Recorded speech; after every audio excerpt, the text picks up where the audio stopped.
Kevin loved being alone in nature. 10 miles from home with no traffic, no chatter, no screens, the forest gave him a kind of peace the world above never could.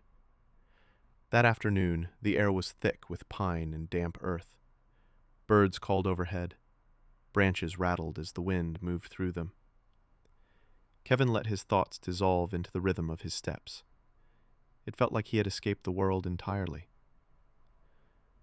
But what he didn't know was that this isolation, this very peace he craved, was about to turn into the thing he would fear most. The trail curved sharply left, forcing him to adjust his stride. That's when he noticed something odd beyond the dense wall of green. At first, he thought it was nothing more than sunlight bouncing off stone. But the gleam didn't vanish. It pulsed, steady, deliberate, unnatural. His curiosity tugged hard. Against his better judgment, Kevin stepped off the trail and pushed deeper into the brush. The undergrowth clawed at his clothes. Branches scratched his arms. But after several minutes, Kevin broke into a wide clearing, then froze. A towering cliff face rose ahead, blocking the entire northern edge of the forest. But that wasn't what stopped him.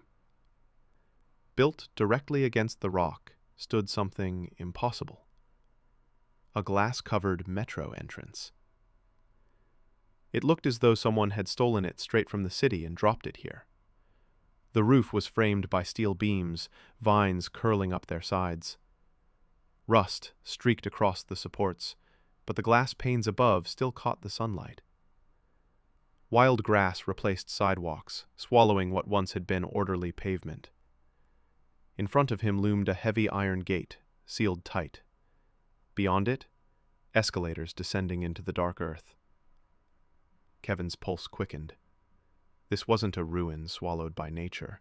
It looked almost maintained. He crept closer. Every angle screamed ordinary metro station, except for the fact that it had no business existing here. His instincts whispered, "Leave." But his curiosity, always louder, urged him closer. Kevin crouched at the gate, studying the seams. No lock, no keypad, nothing. Whoever built this place hadn't intended for outsiders to open it. His eyes swept the ground. That's when he saw it.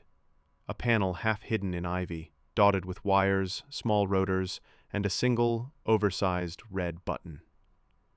It looked old, weathered, forgotten.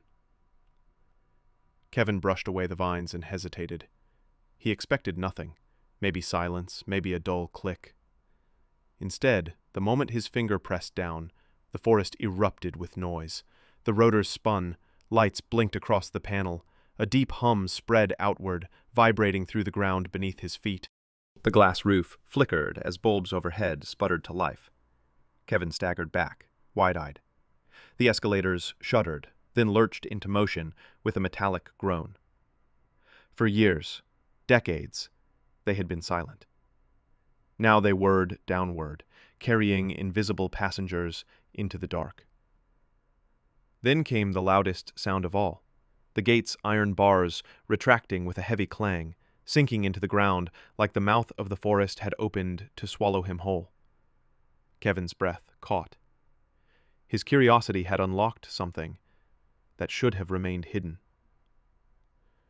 The escalator rattled beneath him as Kevin gripped the railing, heart hammering. He pulled out his phone, recording. Proof. Evidence. But as he leaned over, his damp fingers slipped. The phone tumbled, clattering against the metal steps before vanishing into the dark below. Kevin cursed. That phone carried everything. With a surge of panic, he stepped onto the moving escalator and descended after it. The air grew colder. His breath echoed strangely against tiled walls. When he reached the bottom, he spotted his phone resting cracked, but glowing faintly, against dusty tiles. Relief surged through him. He grabbed it, brushing away grit, the glow cutting through the dark. And that's when he realized he wasn't standing in a tunnel. He was standing in a station. Kevin's light revealed cracked walls plastered with faded posters. One bore a date more than 30 years old. The place had been sealed off for decades. And yet, the power still ran. His footsteps echoed as he moved forward, past rusting benches and broken ticket machines. The silence pressed heavily against him. Then, movement. Something flickered across his light. Kevin froze, replayed the footage. His cracked phone showed the moment it had fallen, but in the background, just for a split second, something appeared. A man, gaunt, pale, wearing rags, eyes sunken, face hollow. He had been there, watching. Kevin's blood ran cold. He wasn't alone. Kevin's trembling hands brushed against a heavy door at the far end. He shoved it open. Inside, a cramped chamber appeared. Broken furniture, empty cans, a stained blanket. Someone had lived here. On a rusted locker sat a battered notebook. The name on the cover? Willem. Kevin flipped through, but only one page carried words, written with such force the pen nearly tore the paper. When intruders arrive, do your Shawshank Redemption. Kevin's stomach tightened. The movie reference, escape tunnels, hidden walls. His light scanned the chamber. A crooked metro map hung awkwardly on the wall. With shaking fingers, Kevin lifted it. Behind it, a narrow tunnel carved into stone. He raised his phone's light to the opening, and a face stared back. Kevin stumbled back, breath caught in his throat. The man from the footage stepped forward, thin, frail, but undeniably alive. "I'm not here to hurt you," Kevin whispered.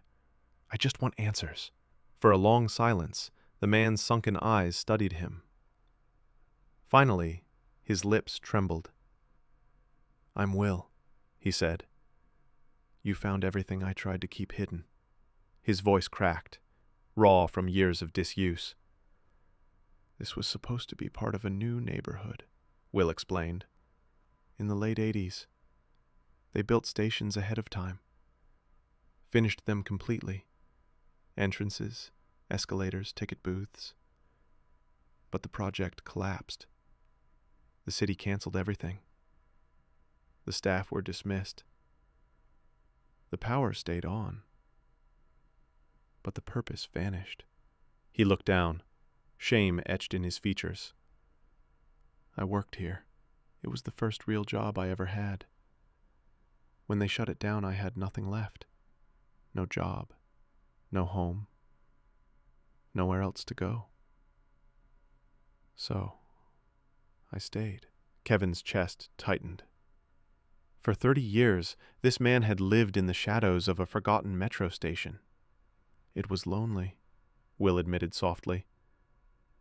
"But safe, safer than the world above." His hands trembled. "That's why I watched you. Curiosity. It's been too long since I've seen anyone." Before Kevin could reply, the heavy door behind them slammed shut with a metallic bang. He lunged, pounding against it, but it wouldn't budge. Will's thin lips curled into a faint smile. "It happens. The door locks itself. I built a release, only from the inside." Kevin's breath slowed. This man knew every inch of these tunnels. If Will wanted, he could keep him trapped here forever. "Why are you helping me?" Kevin asked carefully. Will studied him for a long moment before answering. "Because you're the first person in 30 years who didn't run." He pressed his hand against a concealed panel. A loud click echoed. The door creaked open. Together, they crawled back through the tunnel, dust clinging to their clothes. When they finally emerged into the fading daylight, Kevin and Will exchanged a silent look. Relief, understanding. But something else, too.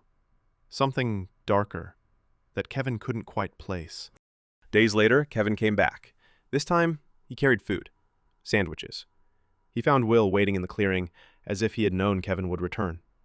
They shared a quiet meal, laughter slipping through the cracks of silence. Against all odds, friendship began to take root. But as Kevin stood to leave, he glanced back one last time. Will's eyes caught the fading light, and for a fleeting moment, Kevin thought he saw something in them. Not gratitude, not relief. Something harder, something older. The look of a man who had been forgotten by the world for 30 years and wasn't sure he wanted to return to it. Kevin walked away with a promise on his lips, but deep inside, he wondered if he had just tethered himself to a secret that was never meant to be unearthed. And in the quiet forest, the metro station waited, its escalators still humming, its lights still glowing, ready for the next intruder who couldn't resist pressing that red button.